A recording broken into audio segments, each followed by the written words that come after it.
Bom dia, pessoal.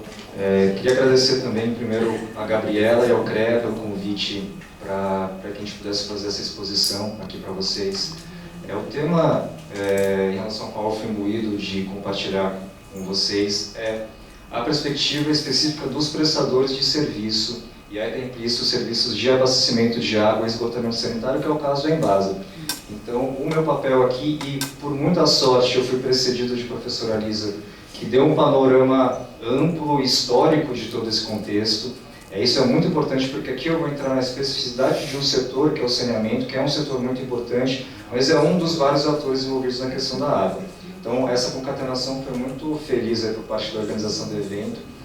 E eu começo justamente demonstrando qual é a distribuição entre os vários usos de água aqui no Brasil. Esses são os dados aqui do relatório de conjuntura da ANA, que é o macro relatório aqui que a gente tem no Brasil. E em termos de uso consultivo, que é aquele uso que você capta e não devolve para o ambiente, aqui o setor de saneamento está inserido aqui nesses 10% de uso da água em relação ao total. Então a gente vê claramente que o maior usuário em termos de volume captado é o setor de agricultura agropecuária, principalmente as grandes propriedades. Então, a gente vai falar aqui desse percentual de água que é utilizado para abastecimento humano em um contexto urbano ou em um contexto rural. No nosso caso, no caso da concessionária de abastecimento aqui do estado, que é a Embasa, a nossa área de atuação é o ambiente urbano, com algumas exceções também onde há incursões no ambiente rural.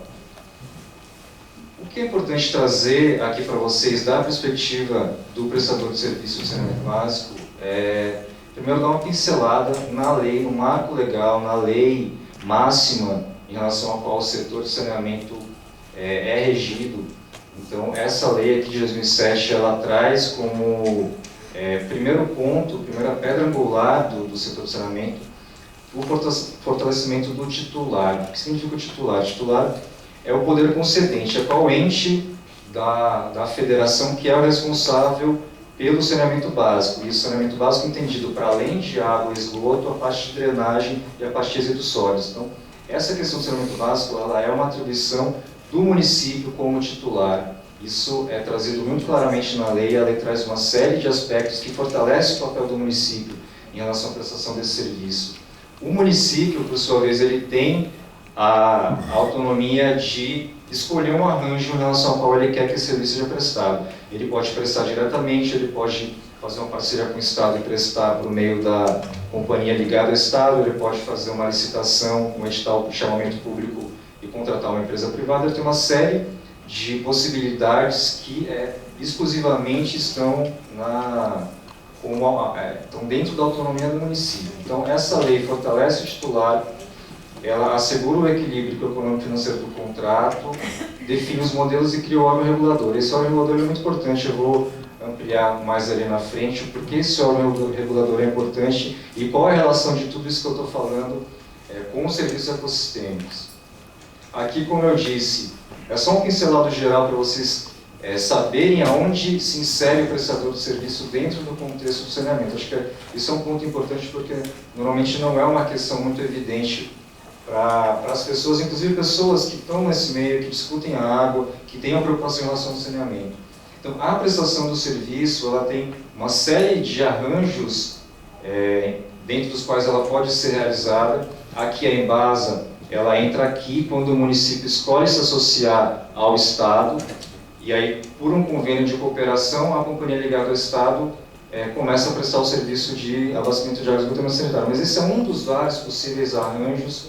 Tem arranjos que envolvem PPPs, envolvem a contratação de empresas privadas. Você tem aí um cenário atual onde vários segmentos econômicos também veem agora o saneamento como uma possível área de exploração econômica. Então você tem um contexto, um setor que anteriormente tinha uma configuração bastante confortável, digamos assim, para as companhias estaduais, e agora já não é mais assim. Você tem diversos arranjos que têm sido invocados em alguns casos, e esse, que é o aqui que a Embasa está inserida, é um desses contextos que tem as suas vantagens e tem as suas dificuldades. Aqui não sei se está dando para ler, mas é um diagrama que é colocado também, isso é uma leitura, um diagrama feito a partir da lei, da 11445, que ela estabelece basicamente quatro pilares para o saneamento básico. Você tem o planejamento, a regulação, o saneamento como um todo. Planejamento, regulação, a fiscalização e a prestação do serviço, né? Então, o prestador de serviço, aqui no caso é a Embasa, ou as outras companhias SAIs, municipais, ou outras companhias que prestam serviço, estão inseridas nesse vértice do quadrado. E uma coisa importante a ser colocada é que o planejamento do saneamento, ele é uma função indelegável do titular, nesse caso é o município.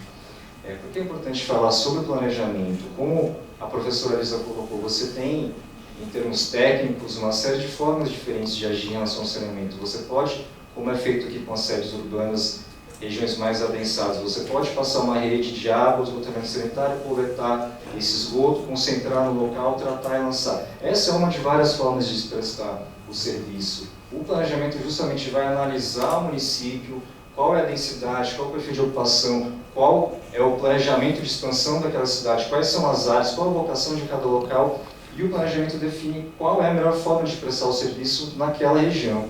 Então, é indispensável essa etapa do planejamento para que justamente a técnica a ser usada para o saneamento seja mais adequada. Você tem uma série de locais com características menos adensadas, digamos assim, onde realmente não faz sentido algum você passar um sistema concentrador, seja de água, esgotamento sanitário, sendo que você poderia pensar num outro arranjo. Então, é o planejamento que vai trazer essa inteligência para o processo de prestação de serviço. Aqui, muito por alto, o último slide aqui relacionado a essa parte a parte legal do saneamento, digamos assim. Essa é a sequência básica para a contratualização entre os titulares, que no caso são os municípios, com o ente que vai fazer a prestação de serviço. Então, esse é a pedra fundamental aqui, que é o Plano Municipal de Saneamento Básico, que é o instrumento de planejamento que se tem no setor. É um instrumento indispensável que todo município tem que ter, sob pena de não conseguir acessar recursos do governo federal para executar suas obras. Então, o Plano Municipal de Saneamento Básico, em paralelo, ele é acompanhado com um convênio de cooperação entre os entes federados, que precisa de uma lei municipal que formalize. Você tem esse estudo que ele dialoga e retroalimenta o Plano Municipal de Saneamento Básico, que é esse estudo de viabilidade técnica e econômica da prestação. Isso é muito importante porque a prestação do serviço ela tem que ser financiada integralmente pela tarifa de prestação de serviço. Então, assim, seja uma empresa pública que presta serviço de saneamento básico, seja em base, seja um município por meio do seu SAAI, não existe uma delegação orçamentária, digamos assim, para que aquele prestador execute as suas ações de coleta, esgoto, tratamento, ou de captação de água, distribuição. Ele tem que obrigatoriamente fazer tudo o que ele tem como obrigação dentro do que ele recebe da tarifa. Não há um input externo, não há uma dotação orçamentária para que isso ocorra. Então, esse estudo de viabilidade técnica é muito importante para que você defina exatamente os contornos dessa prestação de serviço. E aí você tem um contrato de programa, e aí você tem os planos quadrienais de metas e investimentos e o órgão regulador que é responsável por olhar todo esse processo e fazer com que as regras sejam seguidas por todas as partes e você tenha uma tarifa também, se existe uma tarifa que corresponda aos custos necessários para aquilo. Isso é muito importante, só um parênteses, porque essa sistemática aqui define uma relação de prestação de serviços baseado em metas operacionais e metas de investimento. É justamente isso, é uma grande dificuldade que a gente tem hoje, não só aqui na Bahia, no Brasil como um todo, é que ainda as relações de prestação de serviço de saneamento, principalmente a parte do esgotamento sanitário e abastecimento de água, elas são feitas ainda nas regras antigas, onde você tinha basicamente um contrato, uma relação entre o município e o prestador, mas ela não estabelecia metas, tanto de investimento, quanto de ampliações do serviço, quanto você vai ter que expandir da rede de água, de esgoto, a sua eficiência. Isso não fazia parte da relação. E agora não, na lei de 2007, mas que ela ainda está sendo implementada porque os planos ainda estão muito atrasados, o pessoal do CREA tem feito um esforço grande nisso, mas ainda é muito elevado número de municípios que não tem esse plano municipal. A partir daí você começa a estabelecer de fato uma relação entre o prestador e o titular baseado numa análise técnica, financeira e com metas a serem atingidas. Aí você dá uma inteligência para esse processo de prestação de serviço. Aqui, por fim, só o papel da regulação tem a ver com definir tarifas que assegurem o equilíbrio econômico, financeiro dos contratos e a modicidade tarifária. Então, é óbvio que você tem que ter na definição da tarifa como fundamento a modicidade tarifária, né? Aquele menor valor possível para que o serviço seja possível de ser prestado. Isso daqui vai ser importante, esse apanhado que eu fiz em relação a quais são os papéis de cada ente, como é que se define a tarifa, porque depois a gente vai tentar pensar juntos aqui como é que se financia ações, como é que o setor de saneamento pode levantar recursos para aplicar em serviços ecossistêmicos, em pagamentos de serviços ambientais, sair um pouco da sua cadeia pragmática de atuação que começa na captação da água, como é que a gente pode avançar para antes da captação da água, que é a existência da água no manancial, que são os serviços que dão suporte para que aquela água esteja lá, apta em quantidade e qualidade para ser captada e ser tratada. Aqui é a Embasa, eu não vou me alongar, porque quase todo mundo aqui é da Bahia, conhece a Embasa, sabe que a Embasa é uma empresa aqui ligada ao estado da Bahia, ela é economia mista, assim como o Petrobras, Banco do Brasil, mas a diferença é que ela tem 99,9% das suas ações nas mãos do estado do estado da Bahia, aqui em cima. Então ela não é uma empresa pública de economia mista, mas ela não tem ações comercializadas. Então ela serve fundamentalmente ao governo do estado da Bahia, que é o representante aqui do povo do estado da Bahia. Então essa é uma empresa fundamentalmente pública. A missão dela é prestar serviço de abastecimento de água e esgotamento sanitário com excelência e sustentabilidade, contribuindo para a universalização e melhorando a qualidade de vida. Aqui em Minas Gerais, a grandeza da atuação da Embasa, o escopo dela, a gente atende quase 12 milhões de pessoas com abastecimento de água e 4,7 com esgotamento sanitário. Aqui fica muito claro o gap entre um número e outro. A gente lida com um gap não só no estado da Bahia, essa é uma realidade nacional, um gap que representa ainda uma questão medieval, uma questão que foi resolvida já há alguns séculos na Europa, nos países enfim, ditos desenvolvidos, e que a gente ainda convive com essa questão aqui no nosso país. Isso é muito complexo quando se pensa em dar um passo além, um passo proativo no sentido da conservação ambiental, porque esse gap e essa chegada desse número até esse demandam muitos recursos. Até a professora colocou que tem uma estimativa de 500 bilhões, né? Isso daí especialistas falam, e realmente tem que ter um investimento muito grande no setor de saneamento. Esse investimento tem cada vez minguado mais, a gente teve um momento áureo, aí alguns anos atrás, onde houve de fato disponibilização de muito recurso para grandes obras, e atualmente esse recurso está cada vez mais escasso. Então, a gente, para avançar nesse número em relação a esse, tem ainda um caminho muito longo pela frente. São 431 sistemas de água, a gente atende a 366 municípios, 417 que tem aqui na Bahia. Essa diferença entre esse número e esse são municípios onde a prestação de serviço é feita diretamente pelo município, seja por ele como prefeitura ou por meio de um sistema autônomo, que é uma autarquia ligada diretamente à prefeitura. Aqui é a cadeia de valor da Embasa, mas entende-se que é a cadeia de valor de qualquer concessionária de prestação de serviço de saneamento básico, no caso água e esgoto. Você começa toda a sua cadeia com a contratualização, então o detentor, que é o município, te autoriza a prestar aquele serviço.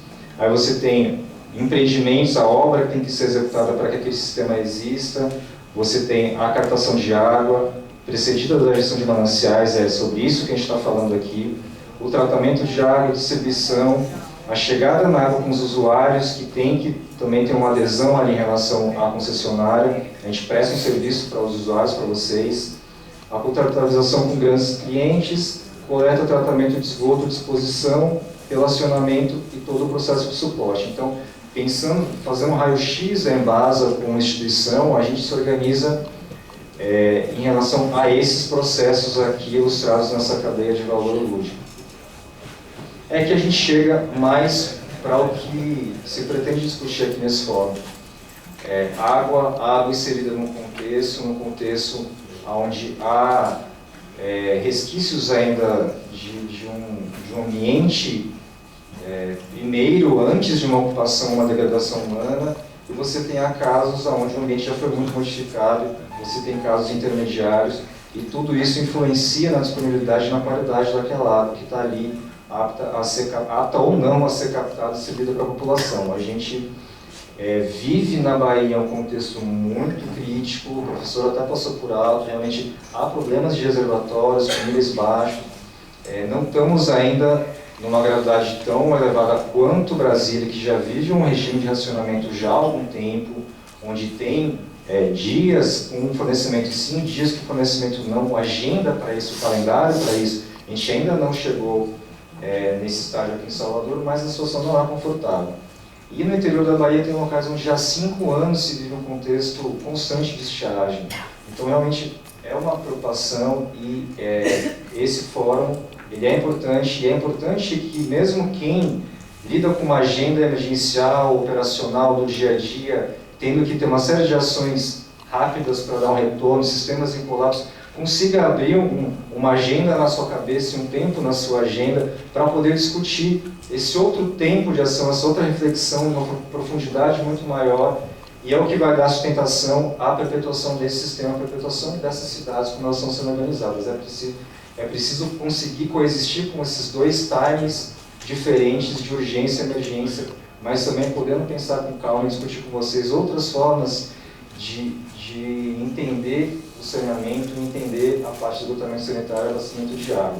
Então aqui tem contextos ecossistêmicos diferentes, vocês têm serviços ecossistêmicos sendo prestados aqui em maior ou menor grau, aqui uma mata ciliar extremamente preservada e aqui uma barragem de nível ali na região da Chapada Diamantina, totalmente degradada, com solo exposto, e sem escoamento de base, ou seja, quando você tem um tempo sem chuva, aquela barragem rapidamente seca. Uma figura que ilustra um dos principais serviços ecossistêmicos da vegetação para a nossa área, que é a área de saneamento básico, de captação de água, tratamento de água, principalmente aqui nessa ilustração, você vê um solo totalmente exposto, intermediário, e um solo com uma vegetação, pelo menos ali, prestando um serviço de suporte e coesão para aquele solo, para que quando você tem um fluxo de água, ela não arraste as partículas desse solo e não cause, além da erosão nele, o assoreamento no corpo hídrico que está abaixo. Então você tem aqui uma figura que demonstra, na prática, um dos serviços ecossistêmicos que uma vegetação pode prestar aos corpos hídricos. Aqui é um outro diagrama que aí amplia um pouco mais aqui a função da vegetação e de um contexto onde os serviços ecossistêmicos estão sendo prestados aqui, onde eles carecem de existência. Você tem uma qualidade ambiental muito diferente dos dois lados. Usando aqui, só para diferenciar, porque agora eu vou entrar um pouco na questão de serviços ambientais propriamente, essa é a definição inserida na lei estadual. A gente tem uma lei estadual, não sei se a professora conhece, que é a Política Estadual de Pagamento por Serviços Ambientais. Existe uma lei de 2015. Não regulamentada. Traz essa diferenciação entre os ecossistêmicos e serviços ambientais. Aqui é basicamente o resultado benéfico, né, que os ecossistemas naturais trazem, e aqui serviços ambientais eles têm a ver com uma ação humana feita para tentar resgatar e tentar fomentar a existência de serviços ecossistêmicos onde eles não haviam ou haviam em um baixo grau. Então, essa é um pouco a diferença, e é por isso que para esses serviços ambientais você começa a ter políticas que pagam pela execução desses serviços ambientais, que aí entra o famoso pagamento por serviços ambientais, um tema que foi discutido, acho que amplamente aqui no dia de ontem. E ele é uma forma de fazer política pública que fomenta a preservação e a recuperação ambiental. É uma das formas de fazer política pública. Aqui eu trago um quadro com algumas referências da Embasa nos últimos anos no tocante à recuperação de matas ciliares, aqui em diversos municípios aqui da Bahia, principalmente no bioma Mata Atlântica, mas também alguns na Caatinga. E eu queria ressaltar aqui esses dois valores, que são os valores de custo unitário por hectare recuperado e mantido. Aí a gente tem uma média normalmente de 1 ano e meio de manutenção do plantio. A forma como nós atuamos, a forma tradicional de atuar em relação à recuperação de matas ciliares, que é, no caso da Embasa, que é uma empresa pública, ela contrata por meio de um edital de uma licitação uma empresa que é remunerada para fazer a recuperação e a manutenção daquela mata ciliar. Essa empresa é contratada a partir de um orçamento que você faz por uma tabela de preços pública e você faz os cálculos ali. Eu preciso, para essa área que eu quero recuperar, quantas mudas, quanto de superfosfato, quantas estacas, quantos morões, quantos metros de arame. Então você faz todo o dimensionamento, você licita, tem um vencedor, aquela empresa executa, você faz uma edição de contrato. Então, em termos muito pragmáticos, essa é uma das formas de fazer a recuperação de matas ciliares. Vocês têm... Ainda tem um lugar aí? A gente se depara aqui com valores de reais por hectare oscilando entre 11 mil e 32 mil. São valores altos para esse tipo de intervenção. Aqui, vou mostrar umas fotos de um reservatório ali na região de Santo Antônio de Jesus, o reservatório do Rio da Dona. Ele abastece Santo Antônio, acho que São Miguel das Matas e Laje, 3 municípios ali da região. E é um reservatório inserido totalmente num contexto de pastagem. Pastagem, plantação de mandioca e laranja, basicamente. Então, a feição dele, a fisionomia dele é essa daqui onde o pessoal está trabalhando. Aí foi feita uma articulação com o Ministério Público, acho que desde 2008, e a Embasa financiou a revegetação de todo o perímetro desse reservatório. Então, aqui você tem o pessoal trabalhando na faixa de APP, abrindo as covas. Você tem ali, no lado oposto, as covas abertas. Aqui tem um cercamento, que é uma preocupação muito grande, porque era um ambiente de pasto, e pasto, gado e mudas vegetais são coisas que não combinam de forma alguma. O gado, ele tem uma atração, uma tara por comer as mudas que você planta, que é impressionante, ele está direto na muda. Então você tem que assegurar que ele não entre naquela área, tem que colocar uma cerca que faça frente a toda a força do animal. Então é um gasto, inclusive, muito grande que se tem na recuperação de mata ciliar a partir de cercamento. Então ali você vê as covas abertas, aqui as covas abertas já com as mudas em estágio mais inicial, aqui a cerca, todo um ambiente de pasto, você vê toda a bacia de drenagem do reservatório é pasto. Aqui as mudas já um pouco desenvolvidas, aqui já num estágio médio aí, e aqui a primeira etapa do plantio, você vê que já tem uma mata já bem consolidada. Esse espaço é um bebedouro, um espaço de bebedouro para gado que você tem que deixar, porque é uma coisa que a gente vai falar depois. Isso são terras de proprietários privados. O entorno de reservatórios, nos reservatórios antigos, eles não eram áreas apropriadas. Então você lida com proprietários privados que têm responsabilidade por cuidar de áreas de proteção permanente. Nesse caso, houve uma intervenção da Embasa, mas com plantio em áreas de proprietários privados. Então você tinha que respeitar ainda a atividade econômica que ele exercia ali. Então aqui é um bebedouro para gado. E aqui são duas fotos da primeira etapa de plantio lá em 2007. Então você vê que aqui a mata realmente já se constituiu e já aqui nesse estágio já presta um serviço ecossistêmico de fato para o reservatório. Ela de fato propicia uma maior infiltração de água, ela de fato propicia um menor carregamento de sedimentos e de dejetos em geral que tem na bacia, seja fertilizantes, agrotóxicos. Essa mata ciliar já executa sim um serviço ecossistêmico muito importante. Algumas limitações dessa forma de atuar, como eu disse, é um custo por hectare elevado. Você depende de uma licitação de empresas, né, que executam esse serviço de revegetação. Você demanda um alto grau de vigilância em relação a essas áreas. Nós deparamos com vários casos de queimadas, de cercas rompidas, de gado que foi colocado naquela área porque era a única área verde, de fato, que tinha para alimentar o gado ao redor, estava seco. Então, você precisa ter uma gestão, uma diligência muito grande para manter aquela mata até um nível onde ela consiga seguir sozinha, ela consiga ter a sua sustentabilidade assegurada. E a manutenção nessa forma de trabalhar, ela se limita à duração do contrato. Então você contrata uma empresa para fazer o plantio e a manutenção por 2 anos que seja. Uma vez encerrado aqueles 2 anos, espera-se que a mata consiga por sua conta, se desenvolver e se manter. Então essa é uma preocupação também nessa forma de trabalhar. E aí a gente vem para uma outra forma de trabalhar, uma forma que vem emergindo há alguns dias, que foi já extensamente abordada. A gente teve Devanir da ANA, que falou aqui ontem, né, sobre especificamente o programa Produtores de Água da ANA. E esse programa da ANA, fundamentalmente, trabalha com pagamento por serviços ambientais. O que é isso? Você cria um arranjo de instituições e de pessoas que detêm áreas, propriedades, normalmente pequenos produtores, áreas que prestam serviços ao ecossistema, principalmente hídrico, falando aqui mais a parte hídrica. Então você remunera essas pessoas para que elas, de fato, ou mantenham aquela vegetação em pé, ou elas recuperem vegetações de áreas importantes. Você remunera o proprietário pelos serviços ambientais que ele presta.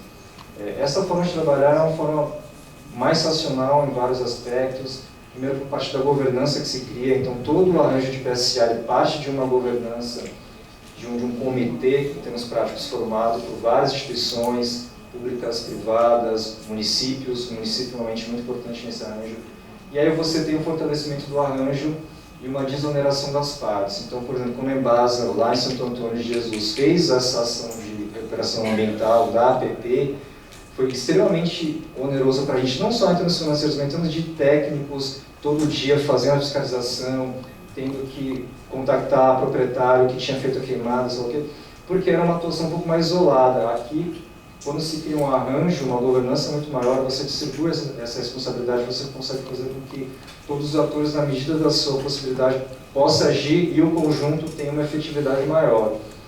Você tem um estímulo para a mudança de concepção de toda a propriedade, não só daquela faixinha que é a APP, não só daquela faixinha que tem uma restrição legal. Você estimula que toda a propriedade seja repensada e sejam lançadas mão de técnicas sustentáveis para todas as atividades envolvidas naquela propriedade.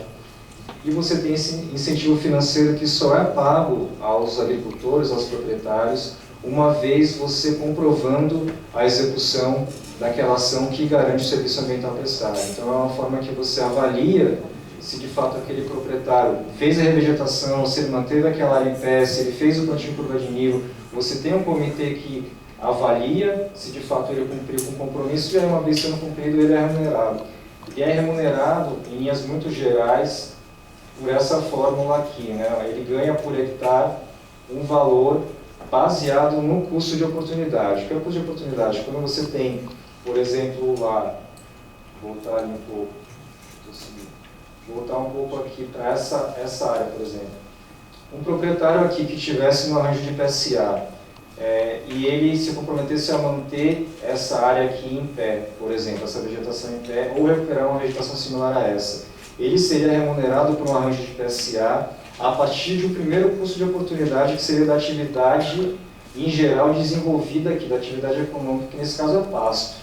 Então se entende que ele estaria abrindo mão de uma situação de explorar pasto para fazer uma atividade de proteção e recuperação ambiental. Então ele começa a ser remunerado a partir do custo de oportunidade que ele deixou de ganhar, digamos assim. Então esse é o primeiro fator aqui da equação do PSA. Aí, a partir daí você tem outros coeficientes que inserem, aumentando um pouco esse valor relacionado ao custo de oportunidade. Então é basicamente por esse espírito que se calcula o valor que o proprietário, dentro de um arranjo de PSA, pode ser remunerado com o serviço prestado.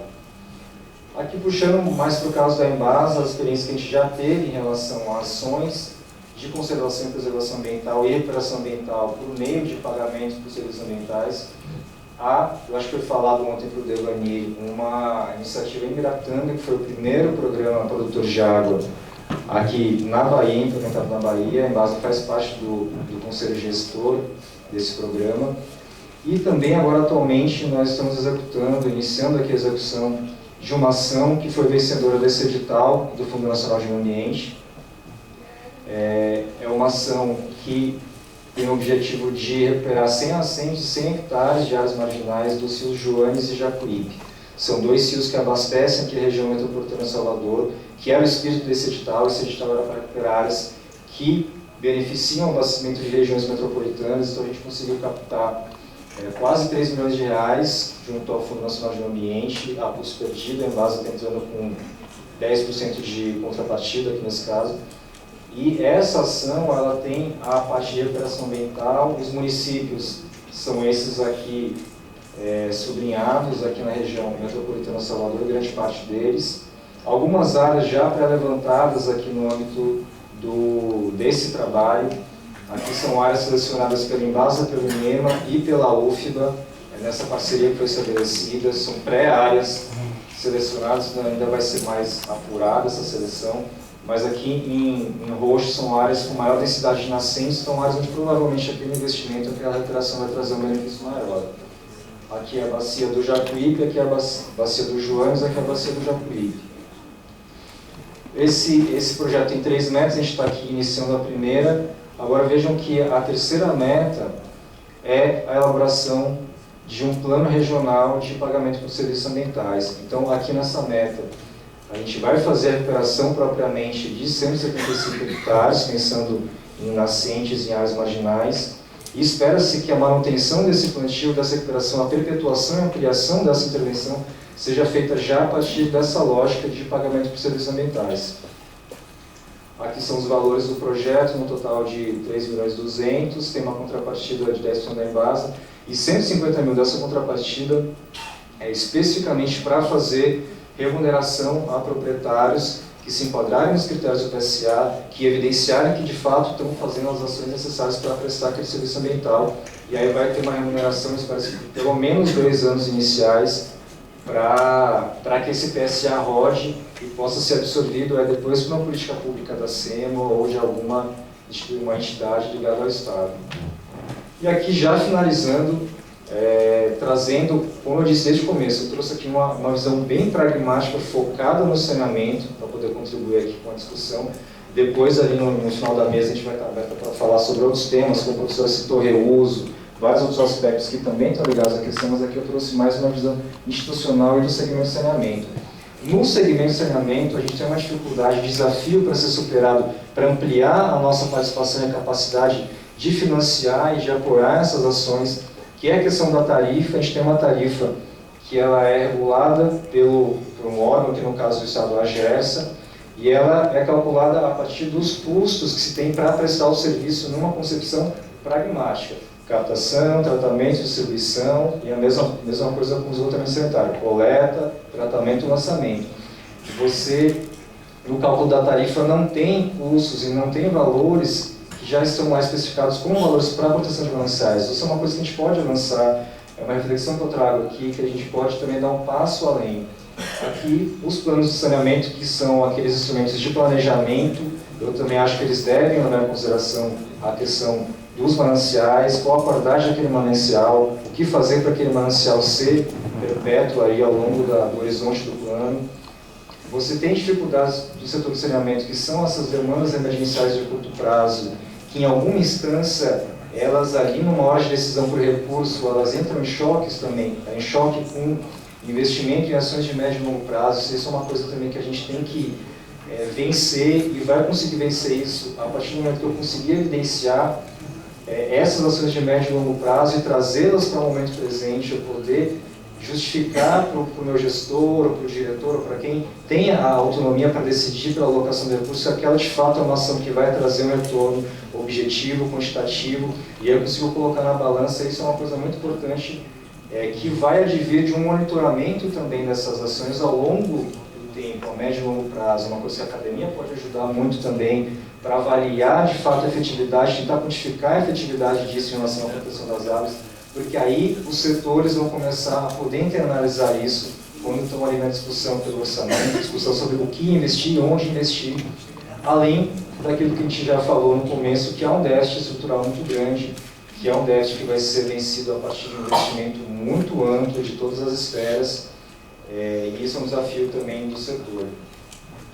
Agora, umas perspectivas positivas, para finalizar aqui, algumas coisas que podem ser implementadas, dependem de avaliações, talvez de mudanças legais, mas que apontam caminhos para que haja um apoio maior e haja financiamento maior para essas ações de recuperação ambiental, aqui especificamente com a ótica do pagamento por serviços ambientais. Aqui é um caso de um município em Mato Grosso, onde houve a promulgação de uma lei municipal que estabeleceu 1,5% da conta de água de esgoto separado, não vai para a companhia, vai para um fundo municipal especificamente para a recuperação de bacias hidrográficas. Essa é uma forma de viabilizar e de levantar recursos para essas ações de recuperação de bacia. Você vê aqui uma conta de R$ 34,00 de água, o cidadão pagou 51 centavos. E aí, se houver de fato uma transparência, um controle social dessa aplicação de recursos, é uma forma. Por que não? Se houver um pacto da sociedade que entenda que esse é o caminho, essa é uma forma de financiar as ações.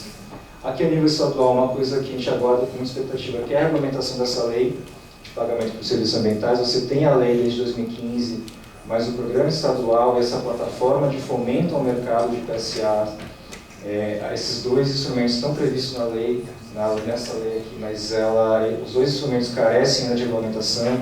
Então, acho que pós-regulamentação isso vai ficar muito claro, como é que vai se dar a relação entre os usuários, entre os beneficiários, como é que se monta um arranjo, quais são as atribuições. 2 anos e nada. E, principalmente, com essa plataforma de fomento ao mercado, como é que vai ser feita essa relação entre o pagador e quem vai ser o recebedor daquele recurso. Então, com muita expectativa que se espera isso. Uma outra perspectiva para levantar recursos para ações em pagamento por serviços ambientais, ações de conservação de bacias hidrográficas, é a questão da cobrança. A cobrança já é um instrumento previsto na lei de recursos hídricos já há muito tempo. Ela já está já foi implantada, já está em execução em alguns estados aqui da Federação Brasil, mas aqui na Bahia ainda não. Então, a cobrança é uma perspectiva concreta de ser implementada. A partir da cobrança, todo usuário otorgado ele vai pagar pela água que ele usa, seja captando ou seja usando para diluir efluentes. E esse recurso que o usuário vai pagar pode muito bem financiar esse programa estadual para o pagamento por serviços ambientais. Ele pode ser um indutor financeiro muito importante para a gente conseguir realmente fazer com que essas ações tenham a abrangência estadual, a abrangência das várias bacias hidrográficas que a gente tem aqui no estado. E aí, por fim, mais a nível federal, aqui já é quase como um sonho, um devaneio de quem é um técnico da área de saneamento. A gente pensa aqui em termos de composição de tarifa, né? Você vê aqui uma tarifa, pensando em R$100 pagos em energia elétrica, você tem basicamente 10% que são esses encargos. Esse é um gráfico da ANEEL.